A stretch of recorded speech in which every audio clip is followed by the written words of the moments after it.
منہ کی صفائی کے فائدے۔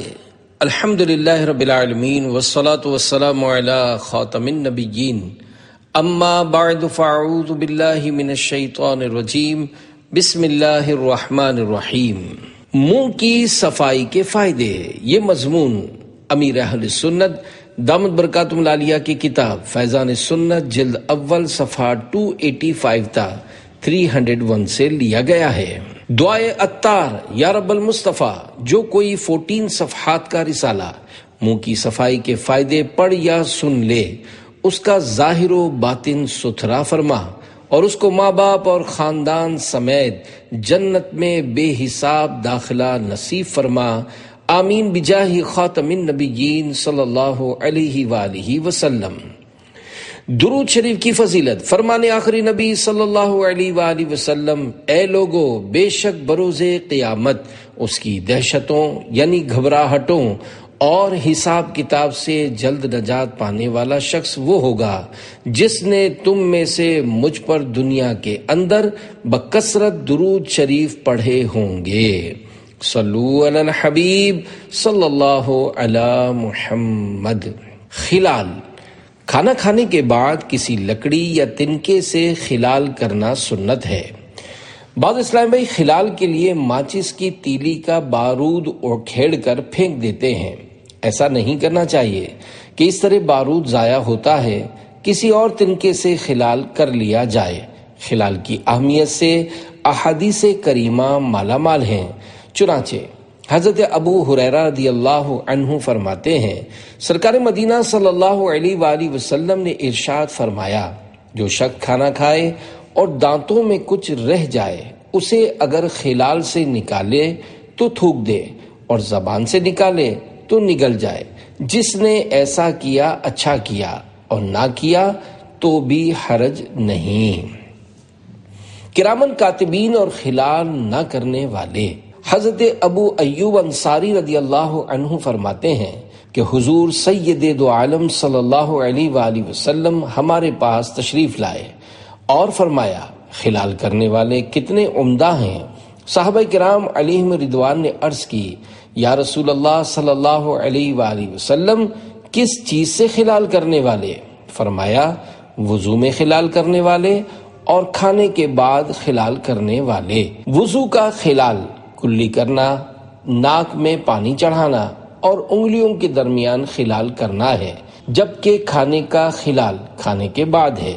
اور کرامن کاتبین یعنی اعمال لکھنے والے دونوں بزرگ فرشتوں پر اس سے زیادہ کوئی بات شدید نہیں کہ وہ جس شخص پر مقرر ہیں اسے اس حال میں نماز پڑھتا دیکھیں کہ اس کے دانتوں کے درمیان کوئی چیز ہو۔ پان کھانے والے متوجہ ہوں۔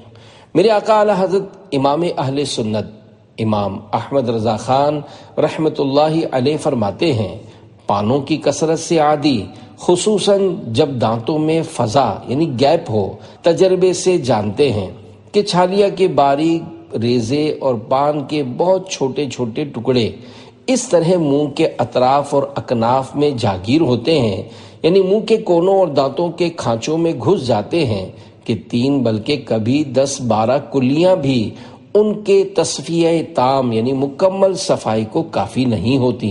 نہ خلال انہیں نکال سکتا ہے نہ مسواک، سوا کلیوں کے کہ پانی منافذ یعنی سوراخوں میں داخل ہوتا اور جنبش دینے یعنی ہلانے سے جمے ہوئے باریک ذروں کو بتدریج چھوڑا چھوڑا کر لاتا ہے۔ اس کی بھی کوئی تحدید یعنی حد بندی نہیں ہو سکتی، اور یہ کامل تصفیہ یعنی مکمل صفائی بھی بہت مؤکد یعنی اس کی سخت تاکید ہے۔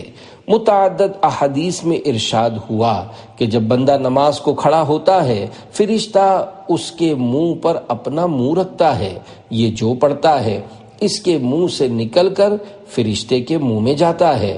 اس وقت اگر کھانے کی کوئی شے اس کے دانتوں میں ہوتی ہے، ملائکہ کو اس سے ایسی سخت ایذا ہوتی ہے کہ اور شے سے نہیں ہوتی۔ حضور اکرم صلی اللہ علیہ وآلہ وسلم نے فرمایا، جب تم میں سے کوئی رات کو نماز کے لیے کھڑا ہو تو چاہیے کہ مسواک کر لے، کیونکہ جب وہ اپنی نماز میں قراءت کرتا ہے تو فرشتہ اپنا منہ اس کے منہ پر رکھ لیتا ہے اور جو چیز اس کے منہ سے نکلتی ہے وہ فرشتے کے منہ میں داخل ہو جاتی ہے۔ اور طبرانی نے کبیر میں حضرت ابو ایوب انصاری رضی اللہ عنہ سے روایت کی ہے کہ دونوں فرشتوں پر اس سے زیادہ کوئی چیز گرا نہیں کہ وہ اپنے ساتھی کو نماز پڑھتا دیکھیں اور اس کے دانتوں میں کھانے کے ریزے پھنسے ہوں۔ دانتوں میں کمزوری، حضرت ابن عمر رضی اللہ عنہما فرماتے ہیں جو کھانا بوٹی کے ریشے وغیرہ داڑوں میں رہ جاتا ہے وہ داڑوں کو کمزور کر دیتا ہے۔ خلال کیسا ہو؟ پیارے پیارے اسلامی بھائیوں، جب بھی کھانا یا کوئی غذا کھائیں خلال کی عادت بنانی چاہیے۔ بہتر یہ ہے کہ خلال نیم کی لکڑی کا ہو کہ اس کی تلخی سے منہ کی صفائی ہوتی ہے اور یہ مسوڑوں کے لیے مفید ہوتی ہے۔ بازاری ٹوتھ پکس عموماً موٹی اور کمزور ہوتی ہے۔ ناریل کی تیلیوں کی غیر مستعمل جھاڑو کی ایک تیلی یا کھجور کی چٹائی کی ایک پٹی سے بلیڈ کے ذریعے کئی مضبوط خلال تیار ہو سکتے ہیں۔ بعض اوقات منہ کے کونے کے دانتوں میں خلا ہوتا ہے اور اس میں بوٹی وغیرہ کا ریشہ پھنس جاتا ہے جو کہ تنکے وغیرہ سے نہیں نکل پاتا۔ اس طرح کے ریشے نکالنے کے لیے میڈیکل اسٹور پر مخصوص طرح کے دھاگے فلوزرز ملتے ہیں۔ نیز آپریشن کے آلات کی دکان پر دانتوں کی اسٹیل کی کوریدنی یعنی کرو سکیلر بھی ملتی ہے، مگر ان چیزوں کے استعمال کا طریقہ سیکھنا بہت ضروری ہے ورنہ مسوڑے زخمی ہو سکتے ہیں۔ خلال کی 7 نیات حدیث پاک میں ہے۔ اللہ پاک کے پیارے محبوب صلی اللہ علیہ وآلہ وسلم کا فرمان عظیم الشان ہے، مسلمان کی نیت اس کے عمل سے بہتر ہے۔ خلال شروع کرنے سے قبل بلکہ کھانا شروع کرنے سے پہلے ہی یہ نیتیں کر کے ثواب کا خزانہ حاصل کر لیجئے۔ نمبر 1، کھانے کے بعد خلال کی سنت ادا کروں گا۔ 2، خلال شروع کرنے سے قبل بسم اللہ پڑھوں گا۔ 3، مسواک کرنے کے لیے مدد حاصل کروں گا کیونکہ دانتوں کے خلا میں اٹکے ہوئے غذائی اجزاء جب سڑتے ہیں تو مسوڑے کمزور اور بیمار پڑ جاتے اور ان سے خون بہنے لگتا ہے، لہذا مسواک کرنا دشوار ہو جاتا ہے۔ 4، وضو میں کامل طور پر کلیاں کرنے پر مدد حاصل کروں گا۔ اندرون منہ ہر پرزے پر اور دانتوں کی درمیانی خلاؤں میں پانی بہہ جائے، اس طرح 3 بار کلیاں کرنا وضو میں سنت مؤکدہ ہے اور مذکورہ طریقے پر غسل میں 1 بار کلی کرنا فرض اور 3 بار سنت ہے۔ 5، دانتوں کو امراض سے بچانے کی کوشش کر کے عبادت پر قوت حاصل کروں گا کیونکہ خلال کرنے کی وجہ سے غذا کے اجزاء نکل جائیں گے اور یوں مسوڑوں کی بیماریوں سے تحفظ حاصل ہوگا اور اچھی صحت سے عبادت پر قوت حاصل ہوتی ہے۔ 6، منہ کو بدبو سے بچا کر مسجد کے اندر داخلہ بحال رکھنے پر مدد حاصل کروں گا۔ ظاہر ہے کھانے کے اجزاء دانتوں میں اٹکے رہیں گے تو سڑ کر بدبو کا باعث ہوں گے اور جب منہ میں بدبو ہو تو مسجد میں داخل ہونا حرام ہے۔ 7، فرشتوں کو ایذا دینے سے بچوں گا۔ منہ میں غذائی ریشہ ہوتے ہوئے نماز میں قرآن پاک پڑھنے سے فرشتوں کو ایذا ہوتی ہے۔ کلی کا طریقہ، وضو میں اس طرح کلی کرنی ضروری ہے کہ منہ کے ہر کل پرزے اور دانتوں کی تمام کھڑکیوں وغیرہ میں پانی پہنچ جائے۔ وضو میں 3 مرتبہ اس طرح کلیاں کرنا سنت مؤکدہ ہے اور غسل میں 1 بار فرض اور 3 بار سنت۔ اگر روزہ نہ ہو تو غرغرہ بھی کیجیے۔ گوشت کے ریشے وغیرہ نکالنے ضروری ہیں۔ ہاں، اگر کوئی ریشہ یا چھالیہ وغیرہ کا ذرہ نکل ہی نہیں رہا تو اب اتنی بھی سختی نہ فرمائیں کہ مسوڑے زخمی ہو جائیں کہ جو مجبور ہے وہ معذور ہے۔ خلال کی طبی حکمتیں، ہمارے پیارے پیارے آقا صلی اللہ علیہ وآلہ وسلم نے آج سے 1400 سال سے بھی زائد عرصے پہلے ہی کئی امراض سے تحفظ کے لیے خلال کی اہمیت سمجھا دی۔ اب صدیوں بعد سائنسدانوں کی سمجھ میں بھی آ گیا، چنانچہ خلال کی حکمتیں بیان کرتے ہوئے اطباء کہتے ہیں کھانے کے بعد غذائی اجزاء دانتوں اور مسوڑوں کے درمیان پھنس جاتے ہیں، اگر ان کو خلال کے ذریعے نکالا نہ جائے تو یہ سڑتے ہیں، جس سے ایک خاص قسم کا پلاسما بن کر مسوڑوں کو متورم کرتا یعنی سجاتا اور اس کے بعد دانتوں اور مسوڑوں کے تعلق کو ختم کر دیتا ہے۔ نتیجتاً دانت آہستہ آہستہ گر جاتے ہیں۔ خلال نہ کرنے سے دانتوں میں پائریا کی بیماری بھی ہوتی ہے، جس میں مسوڑوں میں پیپ ہو جاتی ہے جو کھانے کے ساتھ پیٹ میں جاتی اور پھر مہلک امراض جنم لیتے ہیں۔ دانتوں کا کینسر۔ چائے پان کے عادی غذا کی کمی کے ساتھ ساتھ چائے اور پان میں بھی کمی کا ذہن بنائیں۔ یہ نہ ہو کہ آپ غذا میں کمی کرنے جائیں اور نفس مکار آپ کو بھوک مٹانے کا جھانسا دے کر چائے اور پان کی کثرت کی آفت میں پھنسا دے۔ چائے گردوں کے لیے مضر یعنی نقصان دہ ہے۔ پان گٹکا، مین پوڑی اور خوشبودار سونف سپاری وغیرہ کی عادت نکال دینے میں ہی عافیت ہے۔ جو لوگ ان کا کثرت سے استعمال کرتے ہیں ان کو مسوڑوں، منہ اور گلے کے کینسر کا اندیشہ رہتا ہے۔ زیادہ پان کھانے والوں کا منہ اندر سے لال ہو جاتا ہے۔ اگر مسوڑوں میں خون یا پیپ ہو گیا تو ان کو نظر نہیں آئے گا اور پیٹ میں جاتا رہے گا۔ چونکہ ایک عرصے تک پیپ نکلتا رہتا ہے مگر درد بالکل نہیں ہوتا، لہذا ان کو شاید معلوم بھی اس وقت ہوگا جب خدا نخواستہ کسی خطرناک بیماری نے جڑ پکڑ لی ہوگی۔ نقلی کتھے کی تباہ کاریاں۔ پاکستان میں غالباً کتھے کی پیداوار نہیں ہوتی، لہذا دولت کے حریص افراد جنہیں کسی کی دنیا اور اپنی آخرت کے برباد ہونے کی کوئی فکر نہیں ہوتی، وہ مٹی میں چمڑا رنگنے کا رنگ ملا کر اسی مٹی کو کتھا کہہ کر بیچتے ہیں اور یوں بیچارے پاکستانی پان خور گندی مٹی کھا کر طرح طرح کے امراض کا شکار اور سخت بیمار ہو کر تباہی کے غار میں جا پڑتے ہیں۔ جان بوجھ کر نقلی کتھا ہرگز استعمال نہ فرمائیں۔ نقلی کتھے کے تاجر اور نقلی کتھے والا پان بیچنے والے اس فعل سے سچی توبہ کریں۔ نیز جان بوجھ کر مٹی کھانے والے بھی باز آ جائیں۔ مٹی کے بارے میں شرعی مسئلہ یہ ہے، معمولی مقدار میں مٹی کھانے میں حرج نہیں، مگر حد ضرر تک یعنی نقصان دہ مقدار میں کھانا حرام ہے۔ دانتوں میں خون آنے کے اسباب۔ بعض لوگوں کو مسواک کرنے سے خون آتا ہے، بلکہ ایسوں کا خون کھانے کے ساتھ پیٹ میں بھی جاتا ہوگا۔ اس کا ایک سبب پیٹ کی خرابی بھی ہوتا ہے۔ ایسے مریض کو قبض وغیرہ کا علاج کرنا ضروری ہے۔ وزنی اور بادی غذاؤں سے پرہیز کرے اور کھانا بھوک سے کم کھائے، بے وقت کوئی چیز نہ کھائے۔ دوسرا سبب یہ ہے کہ دانتوں کی صفائی میں لاپرواہی کی وجہ سے غذائی اجزاء دانتوں اور مسوڑوں کے درمیان جمع ہو کر چونے کی طرح سخت ہو کر جم جاتے ہیں۔ ڈاکٹری زبان میں اس کو ٹاٹر بولتے ہیں۔ اس لیے دانتوں کے ڈاکٹر سے رجوع کیجیے۔ اگر نیک طبیعت ڈاکٹر ہوگا اور کوئی معنی نہ ہوا تو ایک ہی وقت میں تمام دانتوں کی صفائی یعنی اسکیلنگ کر دے گا، ورنہ چند بار دھکے کھلا کر تھوڑا تھوڑا کام کر کے زیادہ پیسے نکلوائے گا۔ صلو علی الحبیب صلی اللہ علی محمد۔ مسواک کرنا سنت ہے کہ 14 حروف کی نسبت سے مسواک کے 14 مدنی پھول۔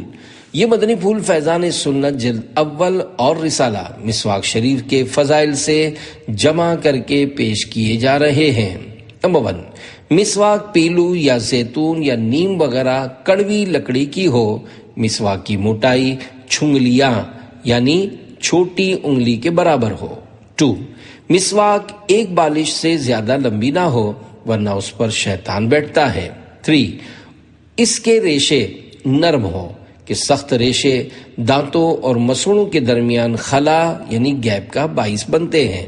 4، مسواک تازہ ہو تو خوب یعنی بہتر، ورنہ کچھ دیر پانی کے گلاس میں بھگو کر نرم کر لیجئے۔ 5، طبیبوں کا مشورہ ہے کہ مسواک کے ریشے روزانہ کاٹتے رہیے کہ ریشے اس وقت تک کارآمد رہتے ہیں جب تک ان میں تلخی باقی رہے۔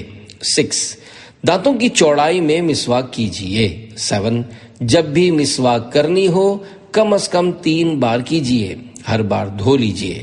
8، مسواک سیدھے ہاتھ میں اس طرح لیجئے کہ چھنگلیاں یعنی چھوٹی انگلی اس کے نیچے اور بیچ کی 3 انگلیاں اوپر اور انگوٹھا سرے پر ہو۔ پہلے سیدھی طرف کے اوپر کے دانتوں پر، پھر الٹی طرف کے اوپر کے دانتوں پر، پھر سیدھی طرف نیچے، پھر الٹی طرف نیچے مسواک کیجیے۔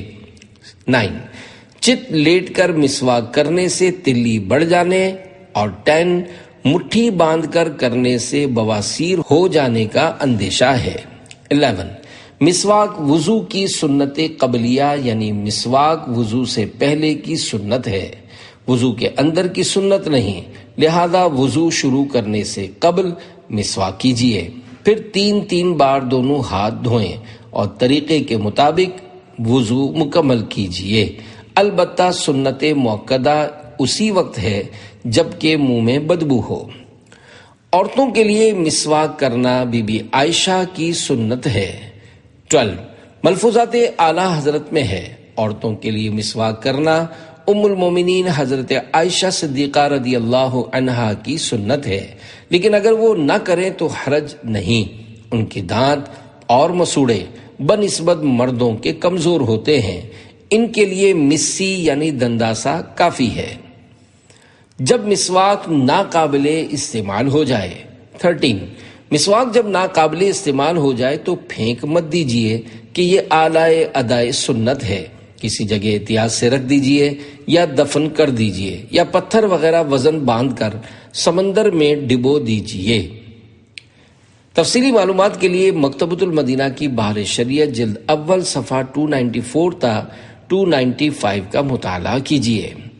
کیا آپ کو مسواک کرنا آتا ہے؟ 14، ہو سکتا ہے آپ کے دل میں یہ خیال آئے کہ میں تو برسوں سے مسواک استعمال کرتا ہوں، مگر میرے تو دانت اور پیٹ دونوں ہی خراب ہیں۔ میرے بھولے بھالے اسلامی بھائی، اس میں مسواک کا نہیں، آپ کا اپنا قصور ہے۔ میں سگے مدینہ عفیہ عنہ اس نتیجے پر پہنچا ہوں کہ آج شاید ہزاروں میں سے کوئی ایک آدھ ہی ایسا ہو جو صحیح اصولوں کے مطابق مسواک استعمال کرتا ہو۔ ہم لوگ اکثر جلدی دانتوں پر مسواک مل کر وضو کر کے چل پڑتے ہیں، یعنی یوں کہیے کہ ہم مسواک نہیں بلکہ رسم مسواک ادا کرتے ہیں۔ دانتوں کی حفاظت کے لیے 4 مدنی پھول۔ نمبر 1، کوئی بھی چیز کھانے یا چائے وغیرہ پینے کے بعد 3 بار اس طرح کلی کریں کہ ہر بار پانی کو منہ میں 1 منٹ تک اچھی طرح جنبش دینے، یعنی ہلانے کے بعد اگلیں۔ 2، جب بھی موقع ملے منہ میں کلی بھر لیں اور چند منٹ تک ہلاتے رہیں، پھر اگل دیں۔ یہ عمل روزانہ مختلف اوقات میں چند بار کیجیے۔ 3، اگر مذکورہ انداز پر کلیوں کے لیے سادہ پانی کے بجائے نمک والا نیم گرم پانی استعمال کیا جائے تو مزید مفید ہے۔ اگر پابندی سے کریں گے تو انشاءاللہ دانتوں کے درمیان اٹکے ہوئے غذا کے اجزاء دھل کر نکلتے رہیں گے، نہ وہ مسوڑوں میں رہیں گے کہ سڑیں۔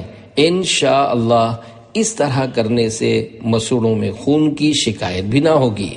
4، زیتون شریف کا تیل دانتوں پر ملنے سے مسوڑے اور ہلتے ہوئے دانت مضبوط ہوتے ہیں۔ منہ کی بدبو کا علاج۔ اگر منہ میں بدبو آتی ہو تو ہرا دھنیا چبا کر کھائیے، نیز گلاب کے تازہ یا سوکھے ہوئے پھولوں سے دانت مانجنے سے بھی انشاءاللہ دور ہو جائے گی۔